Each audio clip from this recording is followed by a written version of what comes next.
وزیر اعظم شہباز شریف نے کہا ہے کہ وہ چین قرضوں کے لیے نہیں بلکہ ترقی اور کاروبار کے لیے آئے ہیں۔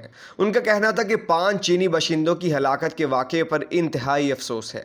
چینی شہریوں کو پاکستان میں فل پروف سیکیورٹی فراہم کریں گے۔ یہ بات وزیر اعظم نے چین میں جاری پاک چائنا بزنس فورم سے خطاب کے دوران کہی۔ یاد رہے کہ وزیر اعظم شہباز شریف 5 روزہ سرکاری دورے پر اپنے وفد کے ہمراہ اس وقت چین میں موجود ہیں۔ وزیر اعظم نے کہا ہے کہ چند ماہ قبل دہشت گردی کا ایک افسوسناک واقعہ پیش آیا جس میں 5 چینی شہری مارے گئے۔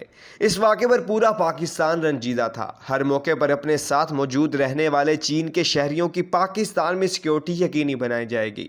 شہباز شریف نے مزید کہا کہ پاکستان کے پاس ہر قسم کے وسائل ہیں۔ ہماری سب سے بڑی طاقت ہماری نوجوان افرادی قوت ہے۔ پاکستان میں کاروبار میں آسانی پیدا کرنے کے لیے بزنس کونسل قائم کی۔ ان کا کہنا تھا کہ پاکستان بدعنوانی پر قابو پانے کے مؤثر اقدامات کر رہا ہے۔ شہباز شریف کا کہنا تھا اگر ہم ماضی میں رہیں گے تو آگے نہیں بڑھ سکیں گے۔ اس کے ساتھ ہی آپ کو بتاتے چلیں کہ وزیر خزانہ محمد اورنگ زیب نے کہا ہے کہ پاکستان میں مہنگائی کی شرح میں واضح کمی آئی ہے۔ حکومت کی توجہ اقتصادی اصلاحات پر ہے۔ چین میں پاک چائنا بزنس فورم سے خطاب کے دوران وزیر خزانہ نے کہا کہ پاکستان کے تمام معاشی اشاریہ مثبت سمت کی جانب گامزن ہیں۔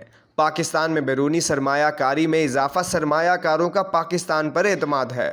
اس موقع پر تقریب سے خطاب میں وزیر خارجہ اور نائب وزیر اعظم اسحاق ڈار کا کہنا تھا پاکستان میں آئی ٹی، زراعت، معدنیات سمیت دیگر شعبوں میں بے پناہ وسائل موجود ہیں۔ SIFC سرمایہ کاری کو فروغ دینے کے اقدامات کر رہی ہے۔